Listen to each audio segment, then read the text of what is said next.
Yes. Good. Whoa. Always something I forget. Welcome, everybody. Welcome back to an all-new Downright Sports here on multiple channels, multiple networks, multiple platforms. But I'm your host, Brent Reid, the Notorious Sports Critic. Again, I am giving you a show that is only for sports fans, a show where a sports fan, the sports fan, talks to other sports fans. About what? Sports. But if this is the first time you're ever hearing the show, we appreciate you listening on all major platforms: Apple Podcasts, Stitcher, Spotify, Anchor, Radio Public, and Google Play. But you can, if you're listening currently right now, Wednesday at 4 o'clock, drive time, if you will, you're listening on DJ Chase Radio Live 365.com/DJ Chase Radio. If you're listening at 8 o'clock on DynastyRadioNY.com, your number one source for hip hop and R&B, except on Thursdays when Downright Sports just takes over and it becomes an all sports channel, which is for an hour. And then if you're listening on Saturday, you're listening on Track Radar Radio, which you can hear at, you can find it anywhere. Just if you Google Track Radar Radio, we're right there. You can go to Fleet Radio Network. We're also there. So Downright Sports is everywhere. We got the pleasure trees out the way. So let's give you a little inside info. What happened? So I start to plan. The way I do the show is I start planning the show or about Saturday. All right, about Saturday is when I start to look at the landscape of sports and what has happened and what's going to lead into the week, and I start to cover and I start to discuss, and I put together the show in my head, and I couldn't put together a show to save my life this week. And then by Monday, I pretty much had something ironed out. I was pretty much ready to go. I had a show all laid out. And then Tuesday came, and as Tony Kornheiser says, the news fairy sprinkled dust everywhere, and boom, gave us sports. Didn't it? Gave us news. So, if you were underneath a rock, this is what has happened today. So we're going to kick in. We're going to start with Aaron Rodgers has decided to stay with the Green Bay Packers for another 4 years. They reached an extent giving him a new contract. $400 million them bangs. $400 million for 4 years for a 37-year-old quarterback, which any given day now could just literally. Now, everybody's not Tom Brady. All right, everybody's not going to be Tom Brady. Everybody's not LeBron James. At some point, we all get old. At some point. And the Green Bay Packers have had success with Aaron Rodgers as far as they have a Super Bowl championship, countless winning seasons, and that's pretty much it. He has won a number of MVP awards, and they have been to conference championship games with the conference championship games. The question I pose is, why give Aaron Rodgers this extension? I don't understand. I don't think I need to understand, but I don't know. I don't see the reasoning behind it. And I say that to say this, like, if you wanted to give him another year, fine. But the whole time for the last few years, Aaron Rodgers has kind of just been in his feelings, whether he has been expressing that, I don't know if I want to come back. I think I just want to host Jeopardy. Or I have taken the measures to prevent myself from getting the COVID. Did you get the COVID shot? No. But what measures did you take? I take a lot of saran wrap, and I just wrap it around my head. Like, I don't know. That was fun. I thought so. But the point is, Aaron Rodgers has been a spectacular quarterback for himself. If this was tennis or golf, we can put Aaron Rodgers in a whole different category. But it's a team sport, and contrary to what some will lead you to believe, let me make you understand the point, the premise, and the idea behind organized team sports. Are you ready? Here's the concept. We picked you. We picked a bunch of other guys. We tapped you to be the guy. We also understand that there are some other collective guys, but you're the guy, okay? We're expecting you to deliver us winning seasons. Check. Aaron Rodgers has done that. We expect you to get us to set playoffs. Check. Aaron Rodgers has done that. We also expect you to win championships. That's a naughty word. Some would lead you to believe that, that yes, people have great careers. We're not shying away from that. But to put you in the all-timers club, to put you in and we're going to just repeat this in football terms, to put you in the Montanas, the Bradys, the Rice, the Jerry Rices, to put you in the Terry Bradshaws and the LTs, Lawrence Taylors of the world, if you will, you need to be a champion. Aaron Rodgers has that set championships. But now, to put you in the elite, not just so there's many levels. There's great, which all players are. To make it to the NFL, you have to be great. No questions asked. Now, once you become great, to put you in the top bill, let's say elite status. Championship puts you at elite. MVPs, championships, that puts you at elite. Now, when you need to become legendary, once in a lifetime, you have to have this person. Well, in my opinion, leading your team to multiple championships puts you there. And in the NFL case, that's a handful of guys. Brady, Montana, Rice. The conversation starts with them, in my opinion. You can go to Emmitt Smith. You could talk Troy Aikman. You could talk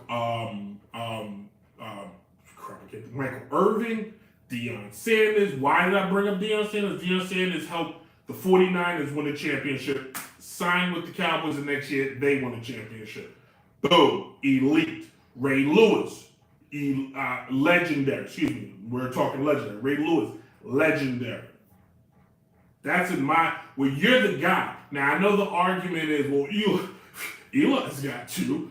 Ben Roethlisberger's got two. They do. Because at the end of the day, you play 16 now, 17, soon 18, soon 125 games to win a championship. And those guys got it done. Don't give me the crap about the potential. Well, you got to be a little bit lucky. Okay, Mr. Aaron Rodgers, you have been lucky. Aaron Rodgers is the only Green Bay quarterback to have a losing record at home. At home. He can't win at home.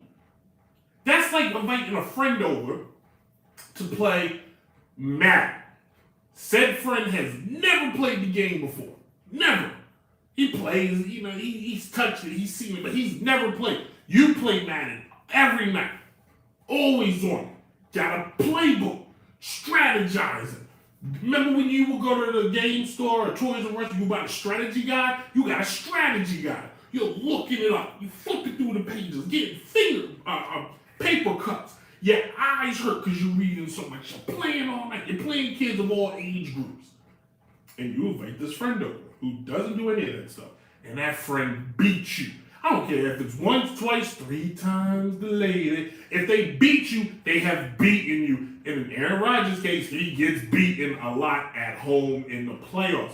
The frozen tundra. They made the stadium this way so you have an advantage. And he can't even take care of the one simple thing.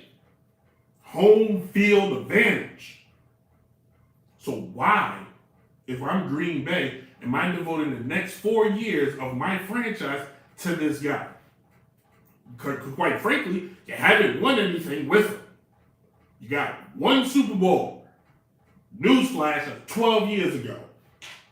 12 years ago, you got one Super Bowl, and you've been clamoring, hoping, and wishing. If I close my eyes just so tight, Aaron Rodgers won't do nothing crazy. The guy's a great player. One of the best to ever play. No question. Aaron Rodgers, for 1 year, if I had to get Aaron Rodgers, I'd take him. But at the same time, I don't know if I want him for the next 4. See, I know, and we're just going to segue into our next great quarterback, and Russell Wilson. I understand now that Pandora's box has been bursted open. So just a few years ago, or 2 years ago, or last year, Tom Brady went to Tampa Bay. He left New England, went to Tampa Bay, and won them a Super Bowl. They put all their chips in the middle and won a Super Bowl. Lost, the man's retired, now they got nothing. Now they got to rebuild. And in the case of the Rams did said that. The Rams made a trade. They sent a couple players, but they went and got Matt Stafford, took care of business, and went and won a championship. And took care of that and just won it, and they're happy. They needed it. They went out to LA, they gambled, and they got a championship. But now, the Denver Broncos are making the same mistake that the Minnesota Vikings made a million years ago with the Dallas Cowboys, and the same mistake the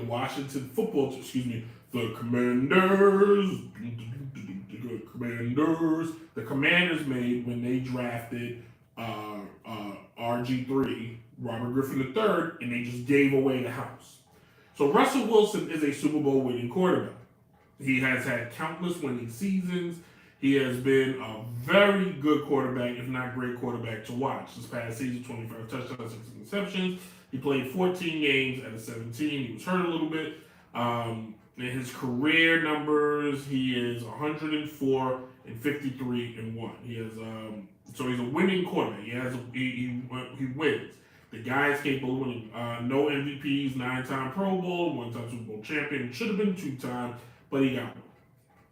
Now, the Denver Broncos have decided to take their chances and basically say, hey, Russell, we're counting on you to turn our fate around.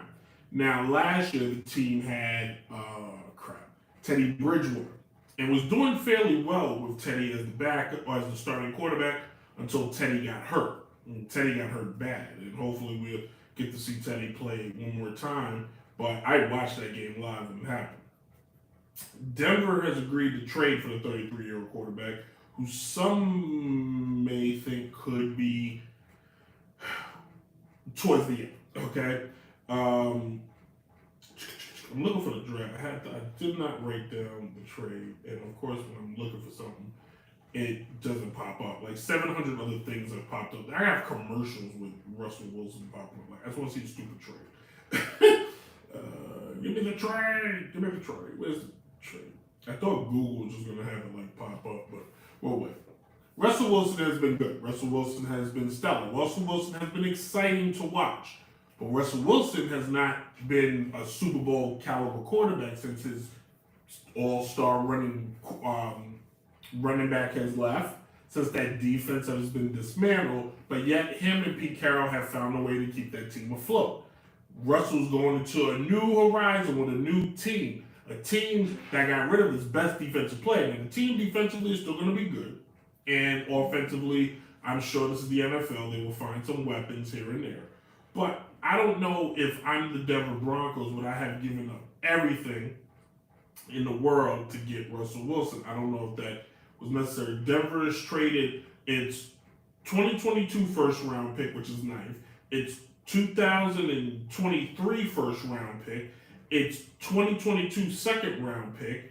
Another second round pick in 2023. And the 2022 fifth round pick. The Broncos will also receive a 2022 fourth pick. They got a fourth round pick back. Wow. Whoopee. Draft picks in the NFL is good as currency. That is gold. That's better than crypto, if you will. And you gave that up for a guy who potentially could be one injury away from never playing again. I hate to say that. Now, if you're the Seattle Seahawks, you're sitting back and you're like, fine, the guy don't want to be here. I'll send him to the coldest place on the planet, and I now get to build my team through the draft. They can now go get something. Crazy thing is, they ain't even got to go get a quarterback, because here's the thing: they can stink. They can just stink. They can get good players now, And the market has quarterbacks out there. They got this Ryan Tannehill. There is James Winston. There are going to be guys out there that they can just go, how about you come play for me? Let's talk. Heck, if they feel, well, no, I don't think it's going to happen. But, at this point, they can put together a team, build it through defense. Pete Carroll did a very good job at that. Get some offensive guys. And heck, they got a couple pieces here and there. Maybe they can make a splash. Maybe they could trade for Christian McCaffrey, because Carolina apparently is listening, and Christian McCaffrey played up the street. Well, a few states. You got to put Oregon in between. But he played at Stanford. It's not, realistically, geographically, it's not terribly far. So you have a little bit of, West Coast nostalgia. And then now you got yourself, you're kind of back in the mix. Where if you Russell, you're going out to Denver and you're going to Parks Unknown, my man. Like, if I was Russell, and I know apparently he didn't want to play on the East Coast, couldn't tell you why, I would have demanded to go play for the Commanders. The Commanders got a defense. They're ready to go. They're in my opinion, Washington is an elite quarterback away from turning things around and competing for that conference, competing for that division. Because the Cowboys are basically just on borrowed time, because who knows what the heck is happening there.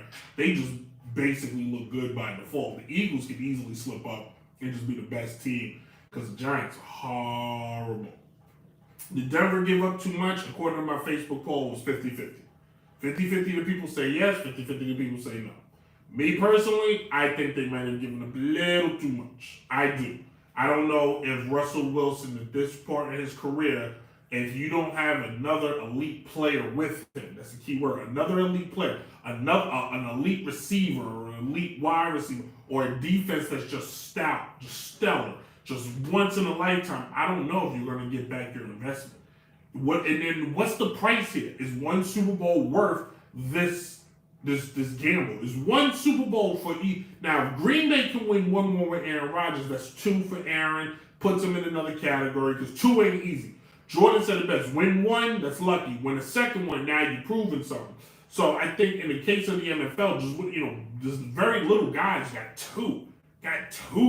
Aaron Rodgers with two. Now I changed my tone, but. If you're Denver, is just making the playoffs enough? Is that it? Is that did you do everything just so you can make the playoffs? You could have did that with anybody.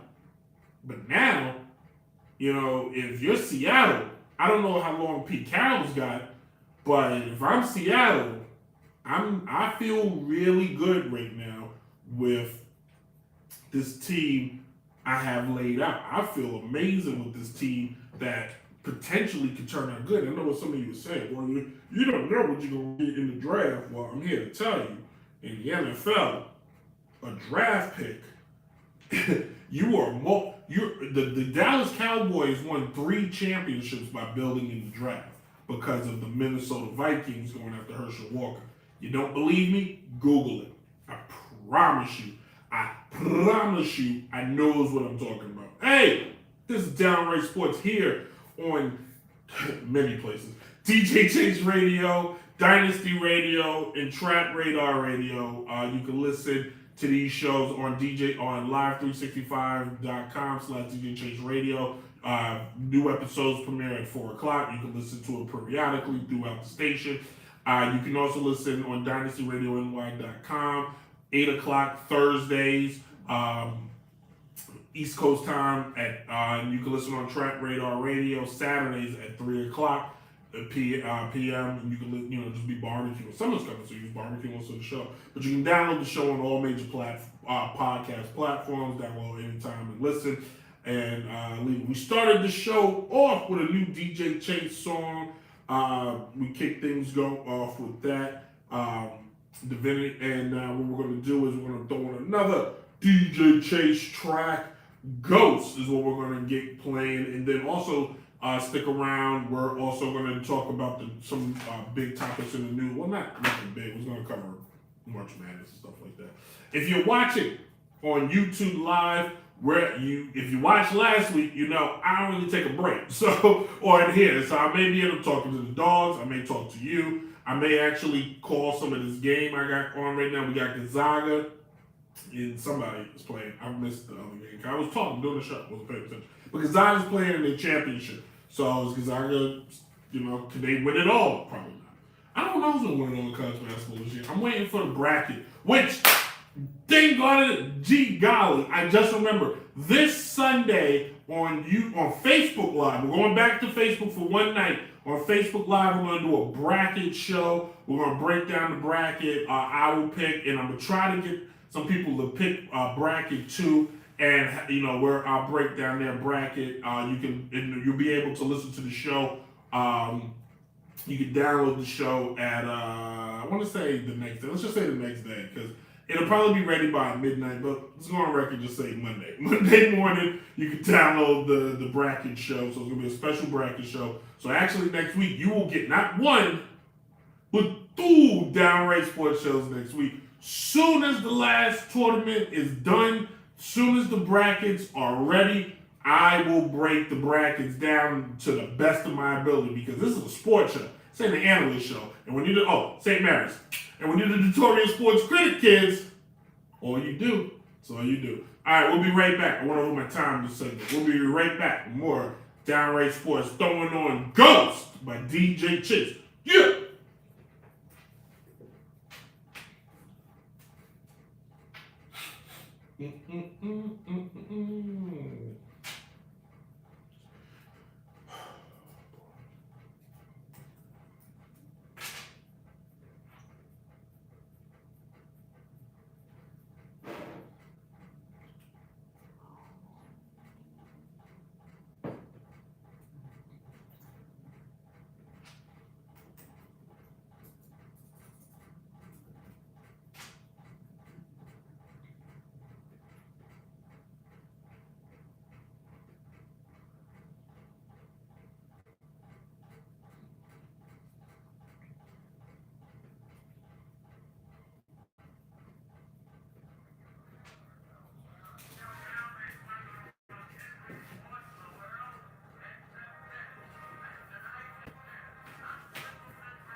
So we're gonna basically next segment we're gonna talk some Coach K.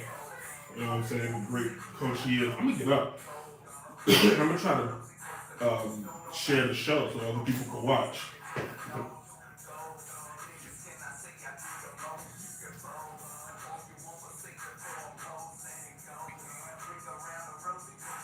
Oh, you can't share it?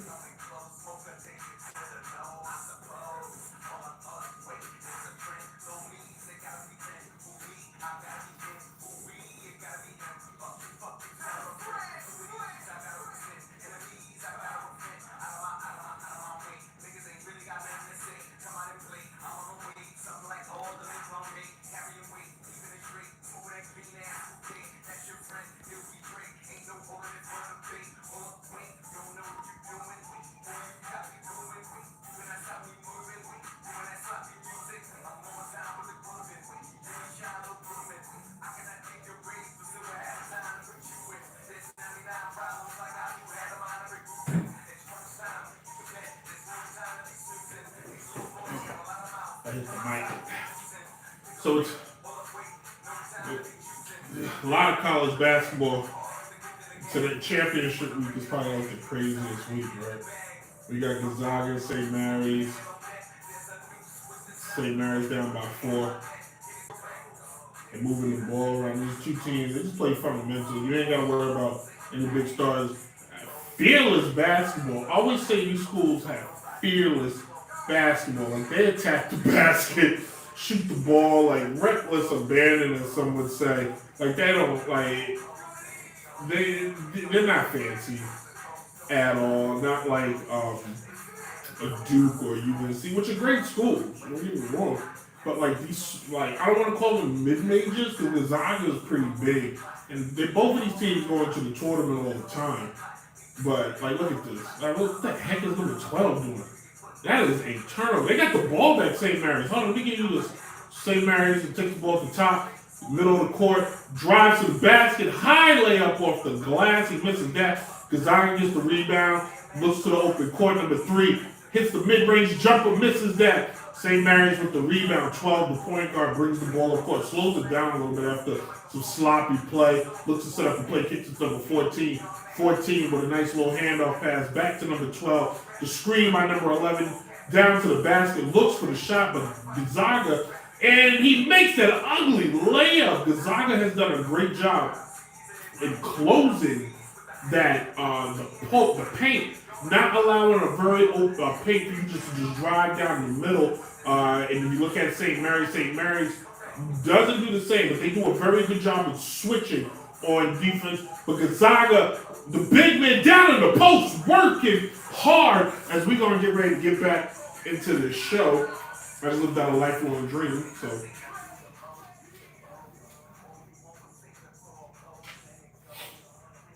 Let's go.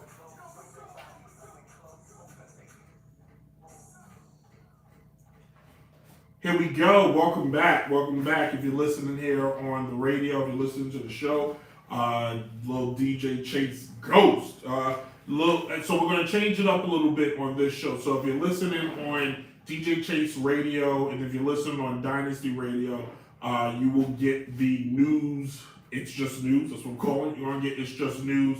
And the songs will be a little different. You're listening on Trap Radar Radio in the podcast. You're just going to get music. So no big deal. Win-win. You know what I'm saying? Win-win.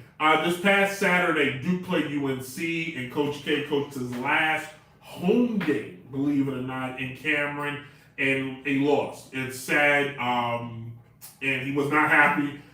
He basically told his players they sucked for that game, and then he retracted and was like, look, man, I don't think it's not easy in those big type of games for players. A lot of legendary Duke players there, man, like over 50 players, former players.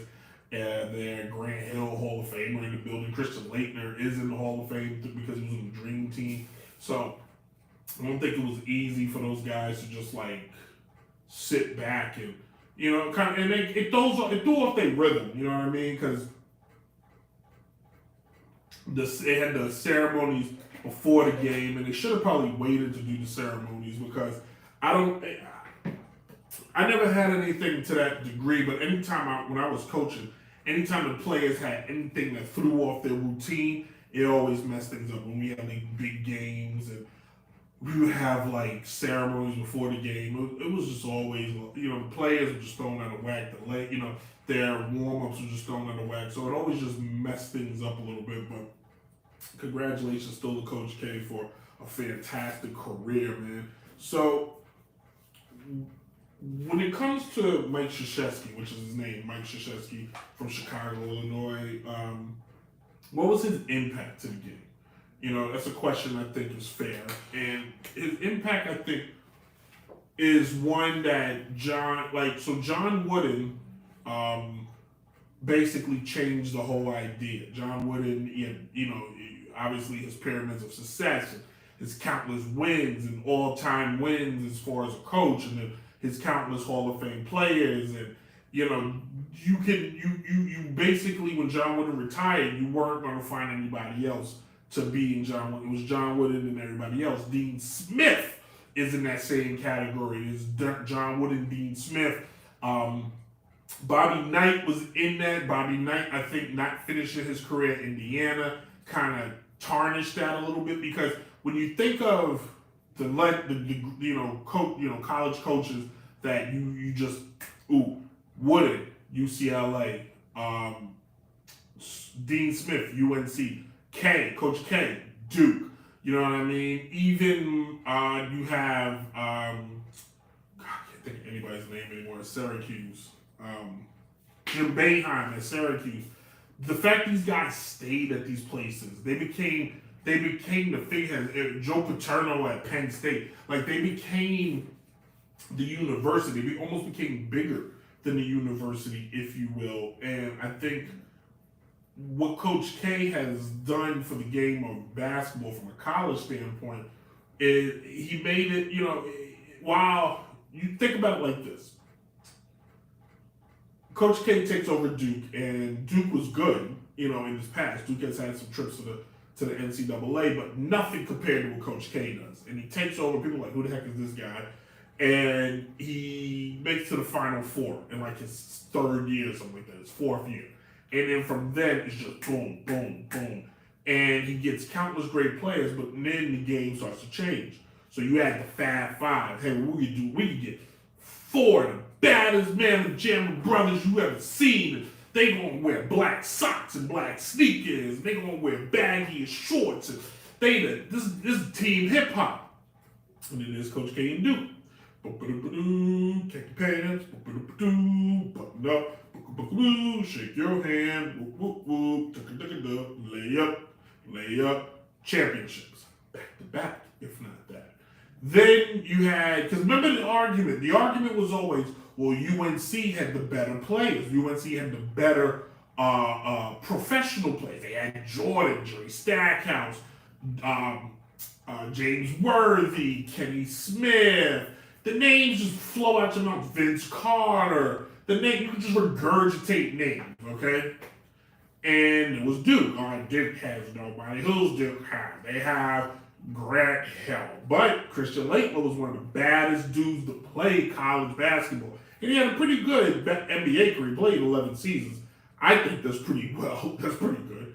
Then you go to the 2000s. Now the game changes a little bit. Coach K gets Brent, and he gets Quentin Richardson. Later, you see Carlos Boozer, and you see Jay Williams. Jay Williams. You see Shane Battier. You see is it Mecca Okafor? No, crap, I can't think of his name. He won a championship. But you start seeing Coach K now coach the stars. JJ Redick. I didn't even record it. I don't worry about it later. JJ Redick. You start seeing guys now, names, household names. And Coach K keeps winning, keeps making the Final Fours. If you look at Coach K's career, Coach K over 1,196 wins, most all time. 5 championships. He only trails John Wooden, if I'm not mistaken, something like that. 12 Final Fours, 15 ACC tournament wins, 13 ACC regular championships, 3-time Coach of the Year, 5-time ACC Coach of the Year. 3 Olympic gold medals. And Coach Team USA and 3 Olympic gold medals. You can't beat that. If you look at Coach K, what Coach K did for Duke, he turned Duke into the Yankees.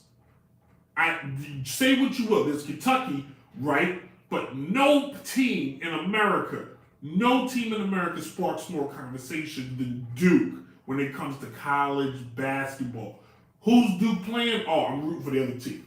You either a Duke fan or you hate Duke. When I went to college, me and my roommate, Shayron Bland, were Duke fans. I couldn't, like, it was it was almost like it was just kismet that I went to Cumberland High School, he went to Prince Edward High School. I played baseball, he played baseball.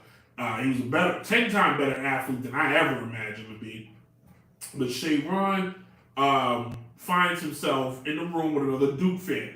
Everybody else in the hallway was either a Maryland fan or a UNC fan. And when Duke would play either of those teams or any team, and it was an upset potentially, or Duke would lose, you could count people knocking on our door, running in the room, like we were part of the team. That's Yankee status. There's no other team in this world next to, not even the Cowboys in my opinion, because people either like the Cowboys or they're just like, the Cowboys.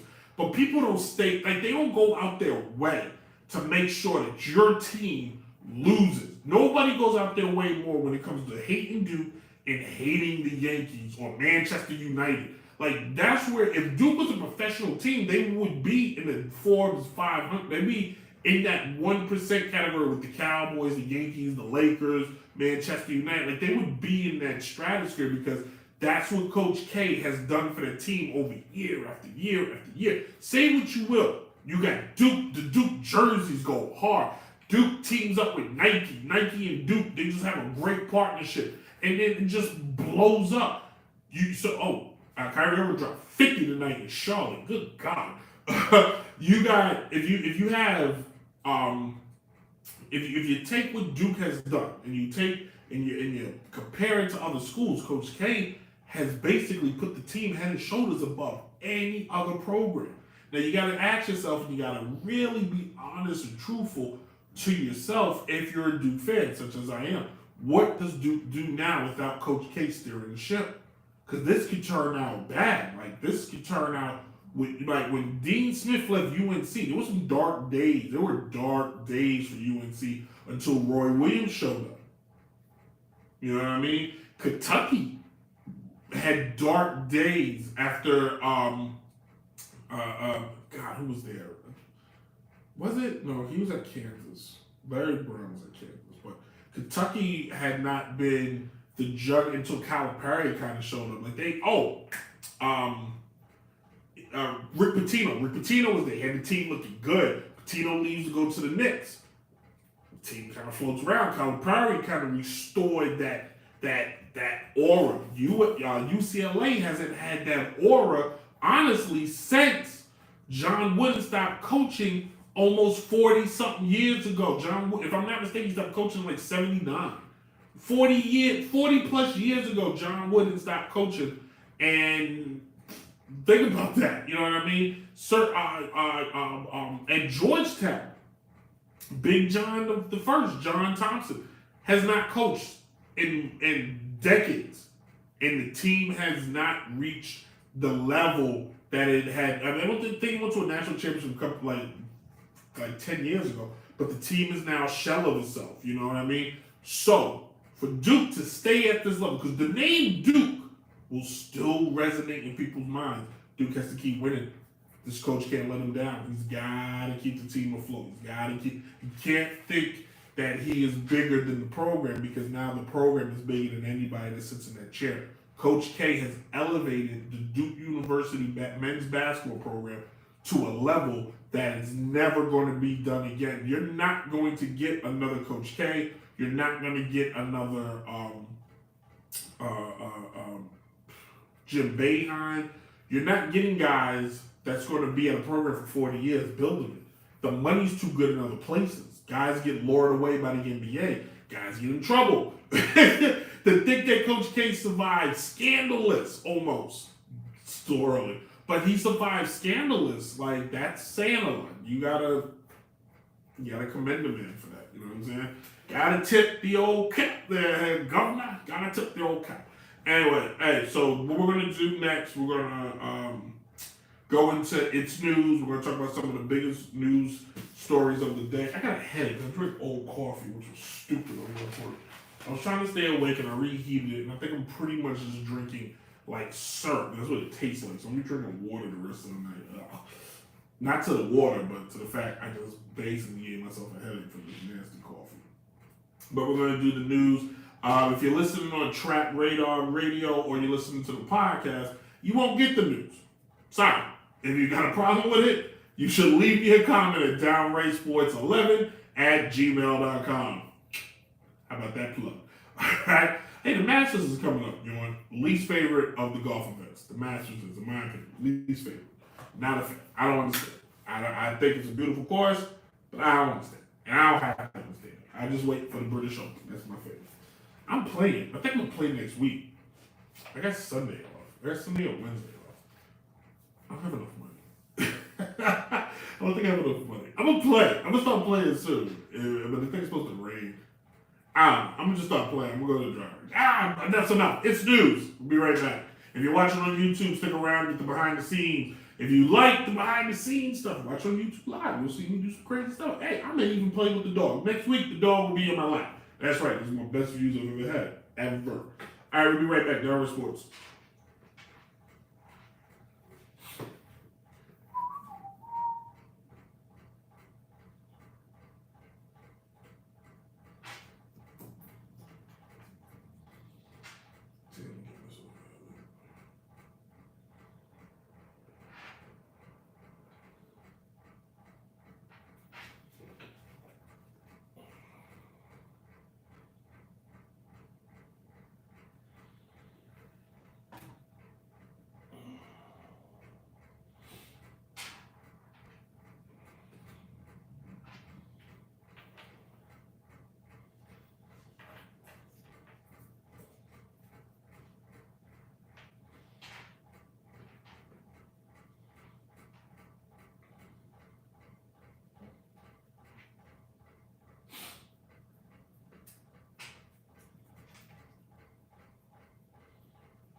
All right, everybody, this is news. It's just news. I can't think of nothing cool. I'm going to talk to Allie, my girl. She'll find a clever word for just news. Anyway, let's go into the news, shall we?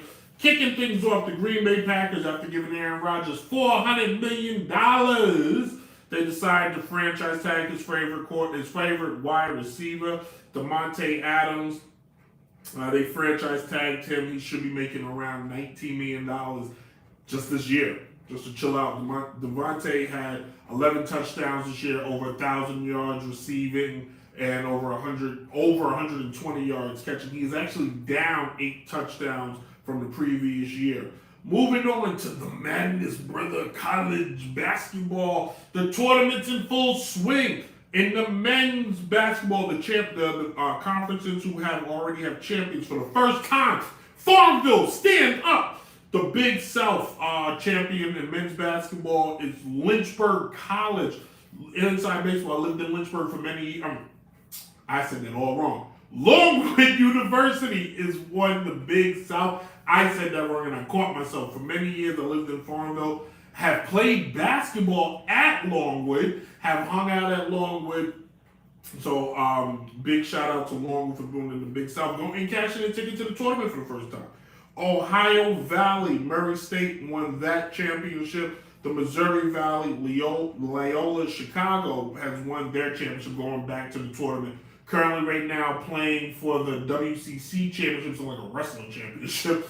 Gonzaga and St. Mary's are playing right now to see who the winner of that will be. In the women's game, the ACC champion North Carolina State beat Miami. Big South, Farmville, stand up, as Longwood University beat Campbell. The Atlantic 10, UMass beat Daytona. In the men's basketball, the professional that is, the lead scorer is going around right now. Joel Embiid leading the way with 29 points. Well, yeah, 29.7 points a game. The old man himself, LeBron James, leading the way, 29.7 points a game. Giannis Antetokounmpo is also at 29.2 points a game. The assist leaders currently right now, Chris Paul, who is out, 10.7 assists a game, rounded up to 11. James Harden at 10.4 assists a game, and Trae Young at 9.4 assists a game. And the teams who are doing it the best offensively, the Minnesota Timberwolves at 14.4 points a game. The Charlotte Hornets, who got beat tonight, at 14.3 points a game.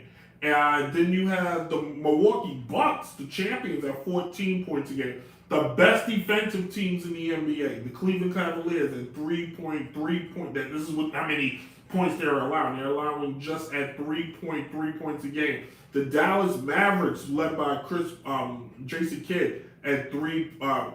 God, I'm saying everything wrong. Let's back up.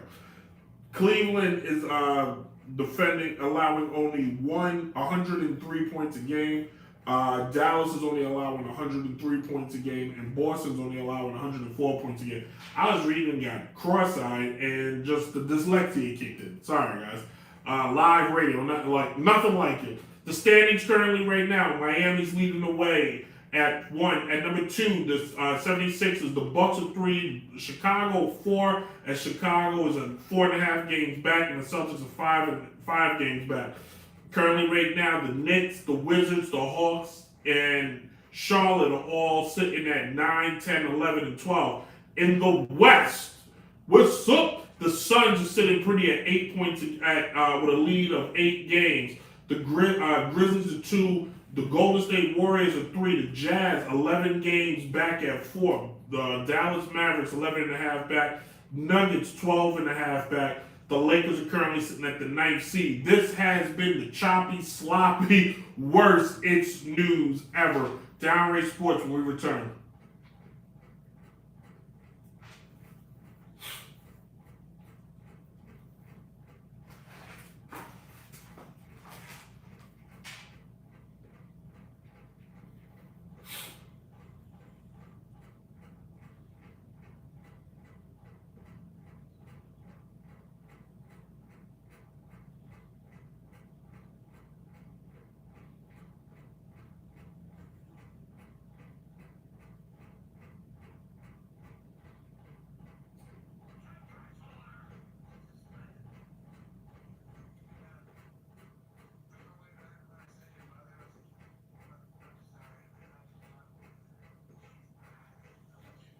All right, everybody, let's wrap things up. If you listen to the It's News, I am so sorry because I chopped that. I just butchered that. Yeah, pretty much destroyed that. Anyway, so let's talk Lakers. All right, currently right now, the Lakers are they're the ninth seed. They're 23 games out of first place. They're 28-36. They are just well under 500. This is a team that when the season started, there were skeptics everywhere.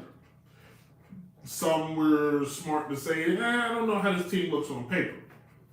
I said this team was only going to be as good as LeBron James, who has been great. That may be the problem. Now, LeBron had asked for Anthony Davis to join this team many, many moons ago. Anthony Davis joined, they got one championship, and since then, Anthony Davis has felt the need that his body, or rather has felt the need to just not cooperate with the plan. Now, when LeBron signed with the Lakers, I think it was like 4 years ago, the idea was championship after championship. But it seems that everywhere LeBron goes, the expectations are always higher than was actually delivered. Is that LeBron's fault, though? Now, yes, we know LeBron likes to play general manager with his teams as if he just bought 2K and he's doing franchise mode and he gets to pick and choose who's on the team. What LeBron seems to forget is that in reality, it doesn't always turn out that way. Now, when years passed, when LeBron had some of his best success outside of Miami, because Miami he played with 3 Hall of Famers, Chris Bosh being a questionable one, but he did have Dwayne Wade by his side, and they only squeaked out 2 championships. Is playing with LeBron James too much pressure for his teammates? Does LeBron cast too big of a shadow? Because if you think about it like this, Kobe and Jordan demanded, let me repeat, demanded the best from their team. Like, it was noted, it was stated, it was known that if you're going to be teammates with Kobe B. Bryant and Michael Jeffrey Jordan, you better bring your A game. Like, you have to be the best. LeBron, I don't know, demands the same. LeBron has more of a laissez-faire attitude. Hey, my teams are good, my team's good, my team's good. LeBron does make his teammates better, but now hasn't caught up to him because for the first time in LeBron's career, he basically was surrounded around some of the best players ever to play in this game. Dwight Howard, Carmelo Anthony, Russell Westbrook, Anthony Davis.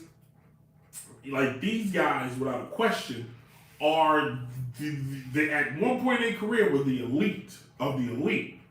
And LeBron probably said to himself, I have made guys like Deontay West and Mo Williams look like world beaters.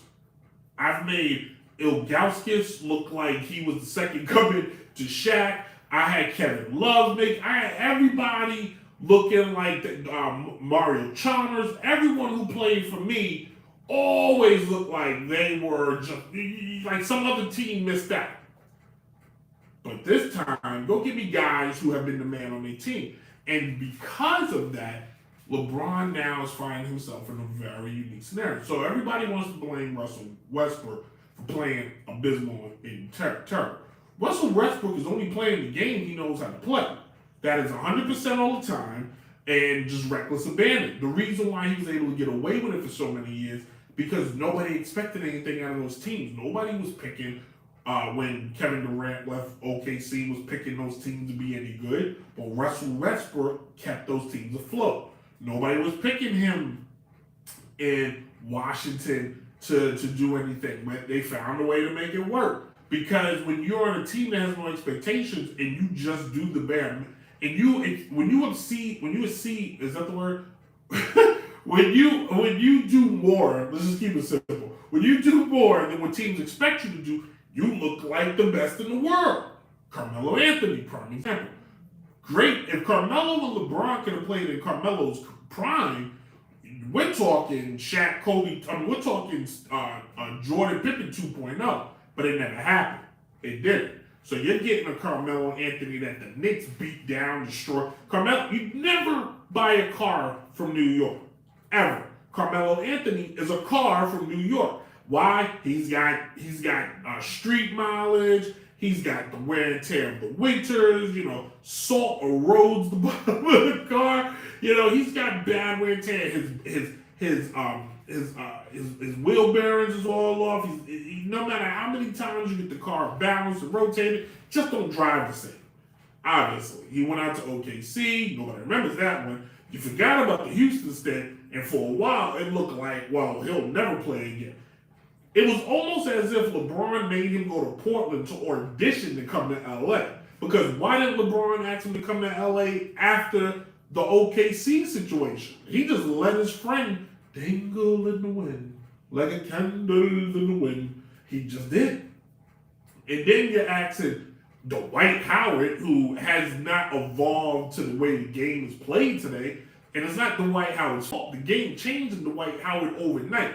Dwight Howard was drafted in 2005, if I'm not mistaken. If I'm not mistaken, Dwight Howard was drafted in 2005. Let's take a look. Luckily, the internet is always listening to me, so when I just typed in DW, people knew what I meant.